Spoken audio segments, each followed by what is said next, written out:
ሰላምታችን በያላችሁበት ድረስ ክቡራንና ክቡራት የብላክ ላይን ሚዲያ ቤተሰቦች የሰዓቱን አዳዲስና የተመረጡ መረጃዎችን ወደ እናንተ ማድረስ እንጀምራለን። መንግስታዊ ስብሰባው እንዲበተን ማድረጉን ፋኖ አሳውቋል። ካድሬው ፈርጧል። ወታደሩን ባንኩን ዘርፏል። መረጃውን ይዘናል። ወደ ብልጽግናው ኃይል ሰርገው እንዲገቡ የተደረጉ ጀግኖች አስደናቂ ጀብዱ ሰርተዋል። ዝርዝሩን ታዳምጡታላችሁ። የመይሳው ካሳ ልጆች በጎንደር ሌላ አስደናቂ ድል አብስረዋል። በበርካታ ወደ ውጊያዎች ድል እንዳለ ተሰምቷል። በቆይታችን ትሰሙታላችሁ። ሌሎች ክልሎችም የትግል ዋዜማ ላይ ናቸው ተብሏል። ይህንን የተመለከተ ትንታኔ ይዘናል። የክልሉ ከፍተኛ አመራር የትጥቅ ትግልን ተቀላቅሏል። ከፍተኛ ውጥረት ነግሷል። የመረጃችን አካል ነው። መንግስት ያቀደው ስብሰባ መሸንቴ ላይ በጣናው መብረቅ ብርጌድ መክሸፉ ተነግሯል። ሁሌም የተደራጀ መረጃዎችን በማሰባሰብ የጠላትን አከርካሪ እየሰበረ ያለው የአማራ ፋኖ በጎጃም አንደኛ ክፍለ ጦር የጣናው መብረቅ ብርጌድ ጥበብ በተሞላበት መልኩ ወታደራዊ የጦር መሪዎች ከዘመቻ መሪዎች ጋር በተቀናጀ መልኩ በዛሬው ዕለት ጠላትን እንዳበደ ውሻ ሲያብረከርኩት አርፍደዋል የተባለው በተደረገው ስልታዊ ማጥቃት የጣናው መብረቅ ብርጌድ ቅንባባ ሻለቃ ጭንታ ላይ ጊዮንና መሸንት ሻለቃ ይሎማ ላይ በጥምረት ጥቃት የፈጸሙ ሲሆን 11 የመንግስት ኃይል እስከ ወዲያኛው የተሸኙ ሲሆን በርካቶች ቁስለኛ ሆነዋል። የብልጽግናው ኃይል በደረሰበት ከፍተኛ ምት የተለመደው ንጹሃን ላይ እርምጃ ወስዷል። አንድ የ5 ዓመት ህፃንና 2 አባቶች በጥቅሉ 3 ንጹሃን ተገለዋል። ከዚህም በተጨማሪ የአንድ ግለሰብ ተሽከርካሪ ሞተር ሳይክል አቃጥለው ሄደዋል ያለው ብርጌዱ በመላው አማራ ላይ ወጣቱን ለመጠቀሚያ እያፈሰ ወደ ግዳጅ ማጎሪያ ቤት እየገባ እንደሆነ ደርሰንበታል። ሁሉም ወጣት ለማይቀረው ትግል ራሱን ያዘጋጅም ብሏል። አገዛዙ አስከዳናቸው ያላቸው 3 የፋኖ አባላት ብርጌዱ የጣለባቸውን ተልዕኮ አሳክተው መመለሳቸው ተነግሯል። በሌላ የቀጠናው መረጃ በአማራ ፋኖ በጎጃም 5ኛ ራስ ቢትወደድ መንገሻ ቲከም ክፍለ ጦር የነበልባሉ ገረመው ወንዳወቅ ብርጌድ ህዝብ ግንኙነት አገዛዙ ከገረመው ወንዳወቅ ብርጌድ አስከዳናቸው ያላቸው 3 የፋኖ አባላት ብርጌዱ የጣለባቸውን ተልዕኮ አሳክተው መመለሳቸውን አሳውቋል። ቀደም ሲል ወደ ነበሩበት ሻለቃ ሲቀላቀሉም አቀባበል ተደርጎላቸዋል። የአገዛዙ የትግል መስመር የተሳሳተ ነው ያሉት ወጣቶቹ የየግል ሀብት ከማካበት ውጭ ለአማራው ተስፋ ያለው የብልጽግና ታጋይ አላየንም ብለዋል።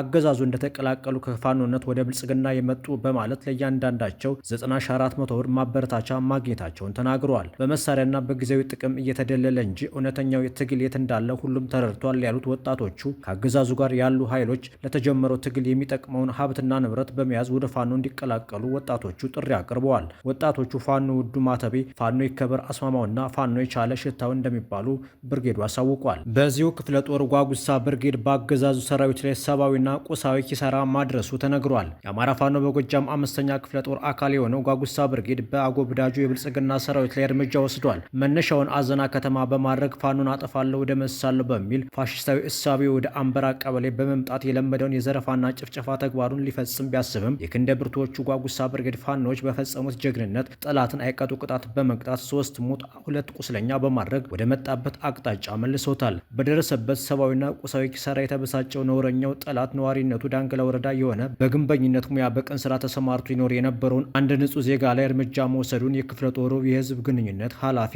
ኢንጂነር ዘመኑ አማረ ገልጿል። በጎጃም ወራሪው የአብይ አህመድ ኃይል ባንክ እንደዘረፈም ታውቋል። የአገዛዙ ወራሪ ኃይል ሚያዝያ 26 2017 ዓ.ም በእነማይ ወረዳ የቀባሃና እና መንግስት ቀበሌ የንጹሃን ነዋሪዎችን ቤት ንብረት፣ ዱቄት፣ በርበሬ፣ ሽሮ፣ ቴሌቪዥን፣ ቢፌ፣ ሊጥ፣ ላፕቶፕ፣ አልባሳት፣ የቀባሃና 5 ሞተር፣ መንግስት 8 ሞተር፣ 16 ግራም ወርቅ ዘርፏል፣ አውድሟል። ከተማ ውስጥ የነበረውን ጸደይ ባንክም ዘርፎ አውድሟል። አገዛዙ በቀባሃና ቀበሌ የሚኖሩ ነዋሪዎችን ሀብት ንብረት ሙሉ በሙሉ ዘርፏል። ለተከታታይ ቀናት ያገዛዙ ወራሪ የአብይ አህመድ ሰራዊት ጋር የተፋለሙት የበላይ ዘለቀ ልጆች ከየአካባቢው ተሰባስበው የነበረውን የወራሪ መንጋ አከርካሪውን ሰብረው ወደ መጣበት ቦታ እያሯሩጡት መልሰውታል። በአገዛዙ ኃይል በእነማይ ወረዳ የቀባሃና እና መንግስቶ ቀበሌ የወደመውን ንብረት እና የተዘረፈውን ንብረት መረጃ መደራጀቱ ተነግሯል። በዘመቻ አንድነት ጎንደር ግንባር ከ100 በላይ የአገዛዙ ሰራዊት ላይ እርምጃ እንደተወሰደም ተነግሯል።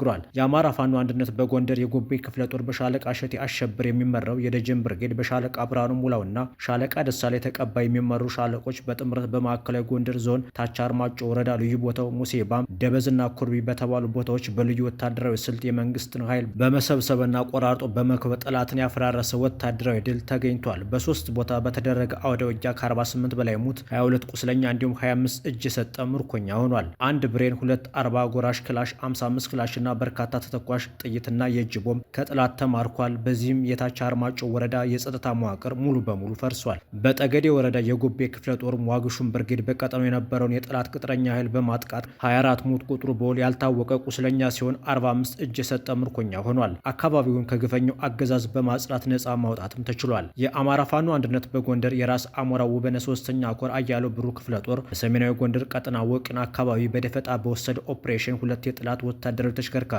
ከጫነው ወራሪ ኃይል ጋር ሙሉ በሙሉ ተደምስሷል። የአማራ ፋኖ አንድነት በጎንደር በሁሉም የጎንደር ማዕዘናት አካሎ ማጥቃቱን አጠናክሮ ቀጥሏል ብሏል። የአማራ ፋኖ አንድነት በጎንደር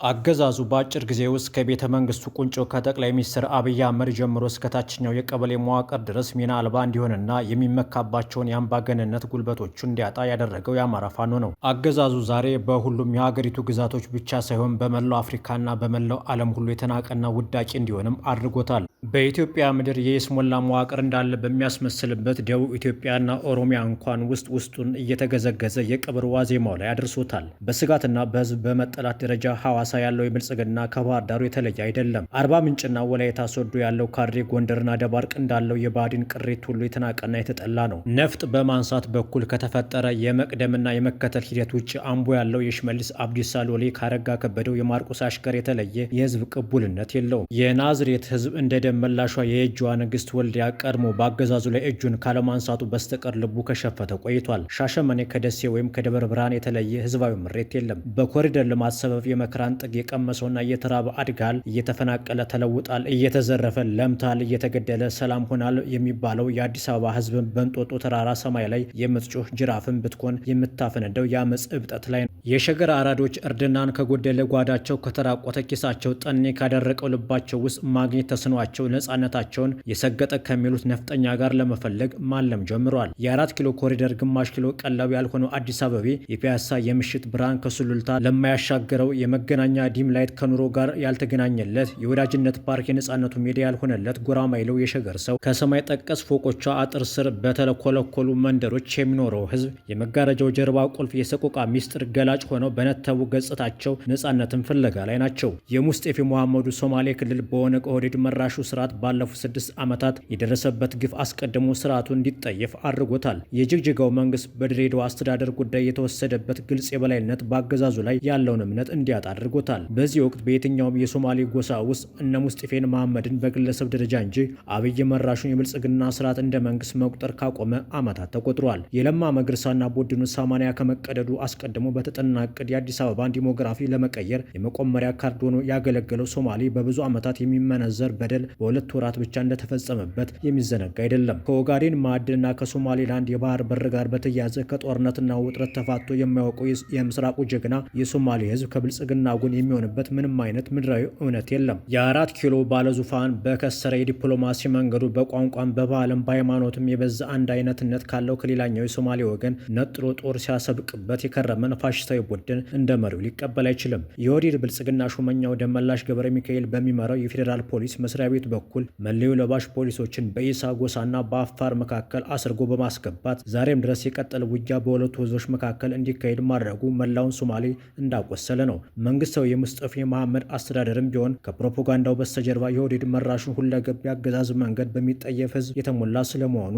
ይነገራል። በሰሜኑ ጦርነት ከአማራ ክልል ቀጥሎ የግፍ ወረራ የተፈጸመበት አፋርም ከ4 ኪሎ ባለ ጊዜ ጋር ያለው የግንኙነት መረብ በናወል 40 አንደበት እንደሚነገሩ ያለ አይደለም። በእዋ በጋሊኮማና በሌሎችም አካባቢዎች በአገዛዙ ወታደራዊ ስራ የተነሳ የጅምላ ግድያ የተፈጸመበት አፋር እንባው ከጉንጩ አልደረቀም። የወረሩት የትግራይ ኃይሎች የተደረገላቸውን ሩቡን ያህል እንኳን የፌዴራል ድጋፍ ወደ አፋር አልተላከም። በህወሓትና ብልጽግና መካከል ከፕሪቶሪያ እስከ ናይሮቢ ከሃላላ ኬላ እስከ አዲስ አበባ በተደረጉ የጓዳ ድርድር ወቅት እንኳን አፋር የተባለ ተበዳይ ህዝብ ስለመኖሩ ያስታወሰ የለም። አፋር እንኳን ህዝቡ ግመሉ የኢትዮጵያን ሰንደቅ ዓላማ ያውቃል እያሉ የሚሳለቁበት ነፍሰ በላዎቹ እና አብይ አህመድ የሚፈልጉት ለዙፋናቸው መጠበቂያ የሚሆን የአፋርን ደም እንጂ ህልውናውን አይደለም። ብልጽግና አስተዋዩ የአፋር ህዝብ በግጦሽ መሬት የተነሳ ከአማራው ጋር ጦር እንዲማዘዝ ሲደክም እንደሚውል ከተረዳ ቆይቷል። በሽማግሌዎቹ በነ አባዱላ ገመዳና ግርማ ብሩ የጀርባ ድጋፍ የቆመው ስርዓት አፋር ድንበር ተሻግሮ ከጅቡቲ አፋሮች ጋር እንዲታኮስ ተደጋጋሚ ሙከራ አድርጓል። ለዚህ ተንኮሉ ያልተመቸውን የድሬዳዋን ተወላጅ የጅቡቲ ፕሬዝዳንት እስማኤል ኡመር ጊሌን በማህበራዊ ሚዲያ ሰራዊቱ በኩል ሽማግሌውን እያነሳ ለመሳለቅ እየሞከረ ከርሟል። የሰመራው መንግስት ከአውል አርባ ከጣት ቁጥር ያልበለጡ ካድሬዎቹ በስተቀር ለብልጽግና ግብር እንዲከድም የሚያቀርበው ህዝብ የለውም። ጀግንነትን ሆኖ የመኖር ታሪክ ያለው አፋር እንደ ህዝብ የነፍጥ ትግል የዋዜማ ድባብ ያለበት ሲሆን፣ በተናጠል ደግሞ በአማራ ክልል አዋሳኝ ቀጠናዎች የሚገኙ ፋኖችን በመቀላቀልና የተናቡ በመስራት ትግል ላይ ነው። የአገዛዙ የፖለቲካ የደህንነትና የወታደራዊ መሪዎች በአፋር የጨው ምርት ላይ የጣሉትን የፖለቲካና የኢኮኖሚ ጆፌ ስኬታማ ለማድረግ የስታር ቢዝነሱን አበባው ታደሰን ጨምሮ አሉ የሚባሉትን የአፋር ክልል የኢንቨስትመንት ቁንጮዎችን አባረሩ ከገበያው አስወጥቷል። ይህንንም የአፋር ህዝብ በሚገባ መዝግቧል። ብዙ ሺህ ስኩዌር ኪሎ ሜትሮችን የሚሸፍንን የኢትዮጵያ ሉዓላዊ ግዛት በክልሉ በኩል ለደቡብ ሱዳን የደረጎተው አገዛዙ በሙርሌ ታጣቂዎች ስምም ቦታውን እየለቀቀ እንዲፈናቀል ሲያስጨፈጭፈው ለነበረው ብልጽግና የሚገዛ ጋምቤላ የለም። የሰራተኛና ማህበራዊ ጉዳይ ሚኒስትር ዴኤታ ሆና ከሚኒስትሯ ዶክተር ኦርጎጌ ተስፋዬ ባለቤት ጄኔራል አስራት ዴኔሮ ጋር በጋምቤላ ጉዳይ ከአብይ አህመድ ልዩ ተልዕኮ ተሰጧት ስትፈጽም የከረመችው አለሚቱ ኡመድ የተባለች ሴት እንደሆነች ይታወቃል።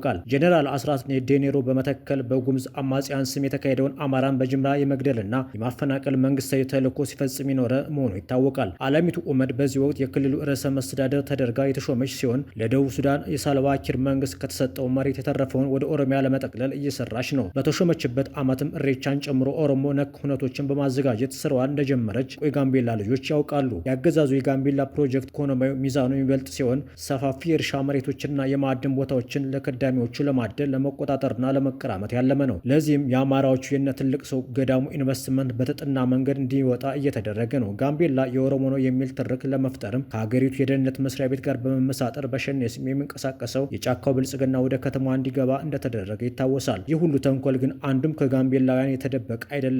ከዚህ በተጨማሪ ምናልባትም በቅርቡ የመፈንዳት እድል ያለው የብሔር ፈንጅ ታቅዶ በነ ሬድዋን ሁሴን በኩል እየተሰራ ነው። አኝዋኩን ከኒውዮርክ ወይም ከመዠንገር እያጣሉ አሳራቂ መስሎ ለመተወን እየተዘጋጁ ነው። እንዲህ ሲል ከሰከስ የተደረሰበትና በብልጽግና ስም የሚነግደው ሰቀቅናም ቡድንም ከጋምቤላውያን ልብ ተጠርጎ እየወጣ ነው። የፖለቲካና የኢኮኖሚ ማዕከልነቱ ስትራቴጂካዊ ነው የሚባለው የቤንሻንጉል ጉሙዝ ክልልም ወደ አለመኖርነት እየሄደ ነው። አሻድሊ ሐሰን አማራን ከመተከል የመንቀል ፕሮጀክቱን ከጀመረና በከፊልም ከሰራበት ህዝቡም ተጠርጎ ባይወጣ እንኳን በስጋት እንዲኖር ለማድረግ ከሞከረ በኋላ የአማራ አንጮች ሳይቀር ግለሰቡን ብፁዕ ቅዱስ ለማድረግ ሲጣድፉ ታይተዋል። እውነታው ግን 4 ኪሎ ሳይቦካ ቤንሻንጉል የተጋገረ አንድም ክስተት አለመኖሩ ነው። የአሶሶ አስተዳደር የካማሽ ዞንንና ከፊል መተከልን ለአዲስ አበባውና ለጫካ ኦነግ በማስረከብ ላይ ነው። አካባቢው የተረጋጋ የመሰለውን ፕሮጀክቱ ጠንሳሾቹ በፈለጉበት መንገድ እየተጓዘ በመሆኑ ብቻ ነው። በህዳሴው ግድብ ዙሪያ የሚያጠነጥነውና ከሀገራዊነት ቀጠናዊነት አህጉራዊነት ተሻግሮ ዓለም አቀፍ መጫወቻ ካርድ የሆነ ዲፕሎማሲ የሚገኝበት ነው። ኢኮኖሚውም ፖለቲካውም ግድቡ ላይ የተጠራቀመ እድል አለው። የነወርቁ አይተነው የእርሻ ልማት ኃላፊዎችና